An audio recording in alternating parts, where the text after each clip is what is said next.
Hello everyone, Siragadikka ஆசை serial இன்றைக்கான episode ஆரம்பத்தில் முத்துவும் மீனாவும் ஸ்ருதியை தேடி கண்டுபிடிச்சிடுறாங்க. ஆனால் ஸ்ருதி நான் ரவியை டைவர்ஸ் பண்ண போகிறேன் அப்படின்ற மாதிரி சொல்லிகிட்ருக்காங்க.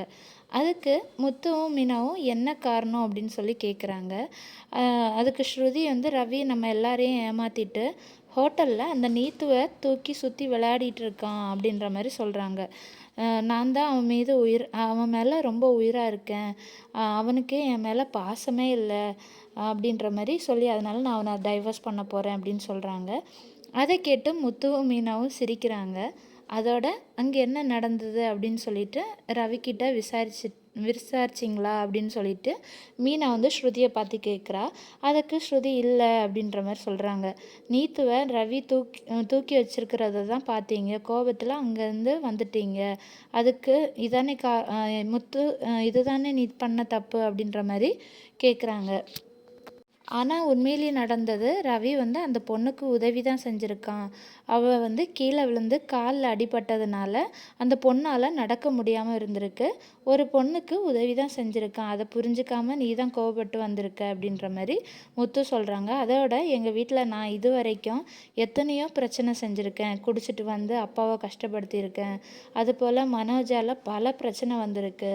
ஆனால் ரவி இது வரைக்கும் எந்த ஒரு பிரச்சனையும் செஞ்சது கிடையாது, அப்பா அம்மா பேச்சை மீறி நடந்தது கூட கிடையாது. ஆனால் அவன் செஞ்ச ஒரே தப்பு உன்னை காதலித்து வீட்டுக்கு தெரியாமல் கல்யாணம் பண்ணினது தான்.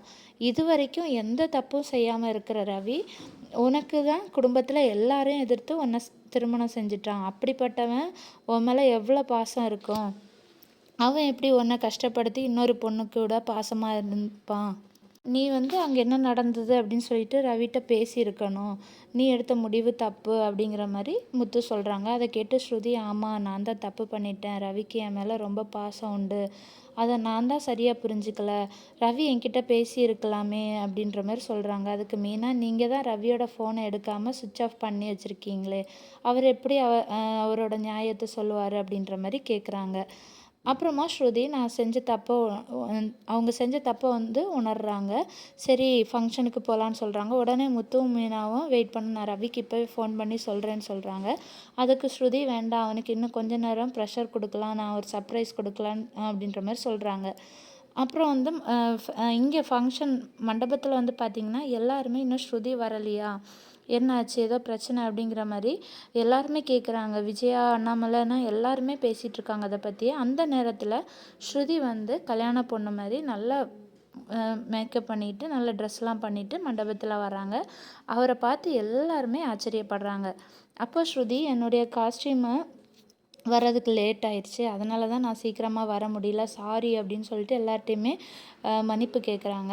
அடுத்தது ஸ்ருதியும் ரவியும் ஒன்றா கேக்கெல்லாம் வெட்டி கொண்டாடுறாங்க. அதுக்கப்புறமா 2 பேரும் அவங்களோட காதல், கல்யாண வாழ்க்கையை பற்றி எல்லா விஷயத்தையுமே அங்கே இருக்க எல்லார்கிட்டேயுமே ஷேர் பண்ணுறாங்க. அதோட ஸ்ருதி எனக்கு கிடைச்சதுக்கு முக்கிய காரணம் மீனா அண்ணி தான் அப்படின்ற மாதிரி ரவி பாராட்டுறாங்க. அதே மாதிரி ஸ்ருதியும், நான் தனியாக குடும்பத்தில் பிறந்து வளர்ந்துருந்தாலும் இப்போ இந்த குடும்பத்தில் என்ன எல்லாருமே ஏற்றுக்கிட்டாங்க, என் மேலே ரொம்ப அன்பாக இருக்கிறாங்க, என் குடும்பத்தில் ஒரு சகோதரி கிடச்சிருக்காங்க, அதாவது எனக்கு ஒரு அக்கா கிடச்சிருக்காங்க, அது மீனா தான், அவங்கள என் கூட பிறந்த சிஸ்டராக தான் பார்க்குறேன், அவங்க என்கிட்ட நிறைய விஷயங்களுக்கு நல்லா என்னை கைட் பண்ணுவாங்க, இந்த குடும்ப வாழ்க்கையில் எப்படி நான் இருக்கணும்லாம் எனக்கு அவங்க தான் சொல்லித்தராங்க அப்படின்னு சொல்கிறாங்க. அதை கேட்டு ரோஹிணிக்கும் விஜயாவுக்கும் முகம் மாறுது.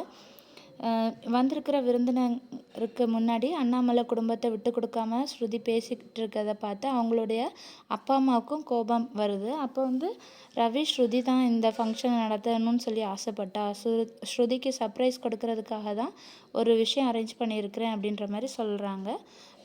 அப்புறமா கொஞ்ச நேரத்தில் அங்கே ஒரு சிங்கர் வராங்க. சிங்கர் பாட்டு பாடி அசத்துறாங்க. அப்போ முத்து மீனாவும் அவங்களுக்குள்ளே இருக்க காதலை கண்களால் பேசி பரிமாறிக்கிறாங்க.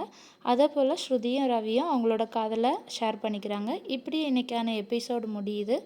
அடுத்தது நாளைக்கான எபிசோடில் என்னென்ன ஸ்டோரிஸ் அடுத்தடுத்து வருது, ரோஹிணி மாட்டுவாங்களா, என்ன நடக்கும், இப்படிங்கிற மாதிரி உள்ளது எல்லாமே நம்ம பார்க்கலாம். தேங்க்யூ.